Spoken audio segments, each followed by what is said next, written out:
chimiothérapie, des taux de réussite autour de 2,2%. Cette information date de quelques années, mais elle est reprise depuis peu aussi bien par la revue Spirale, que par le magazine Votre Santé. Comme l'information est très étonnante, il convient de vérifier sur la publication originelle quelle est la teneur exacte de cet article. C'est la raison pour laquelle, je formulerai des commentaires en fin d'article revue Spirale, une étude qui devrait faire du bruit. À condition bien sûr d'en parler, on apprend ainsi, que le taux moyen de succès des chimiothérapies tourne autour des 2,2%. Un article de 3 professeurs australiens est paru dans la revue Clinical Oncology, sous le titre « De contribution of cytotoxic chemotherapy to 5 years survival in adult malignancy ».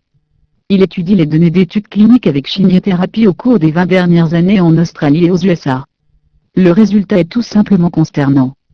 En ce qui concerne la survie au bout de 5 ans, et bien qu'en Australie seuls 2,3% des patients tirent profit d'une chimiothérapie et qu'aux USA, il n'y en ait que 2,1%, on continue malgré cela à proposer ces mêmes thérapies aux patients cancéreux. Au total, ce sont les données de 72 964 patients en Australie, et de 154 971 aux USA, tous traités par chimiothérapie, qui ont été étudiés. Ici, personne ne peut plus prétendre qu'il ne s'agit que des données de quelques patients et, par conséquent, insignifiantes. Les auteurs s'interrogent, avec raison, sur le fait qu'une thérapie qui a si peu contribué à la survie des patients au cours des 20 dernières années, ait dans le même temps connu un tel succès commercial. Et cela devient totalement incompréhensible, lorsque l'on considère, une par une, les différentes sortes de cancers. C'est ainsi qu'aux USA, depuis 1985, il y a eu exactement 0% de progrès dans les cancers suivants: cancer du pancréas, sarcome du parthymol, mélanome, cancer des ovaires, de la prostate, des reins, de la vessie, tumeur cérébrale, myélome multiple. Pour le cancer de la prostate, par exemple, rien qu'aux USA, 23 000 patients ont été analysés. Mais au vu des taux de succès, on ne peut que constater, ils étaient d'1,4% pour le cancer du sein, d'1,0% pour le cancer de l'intestin, et de 0,7% pour le cancer de l'estomac. Et ceci au bout de 20 années de recherche intensive dans le domaine de la chimiothérapie, et l'investissement de milliards provenant de fonds pour la recherche, et de dons faits aux grandes organisations pour le cancer.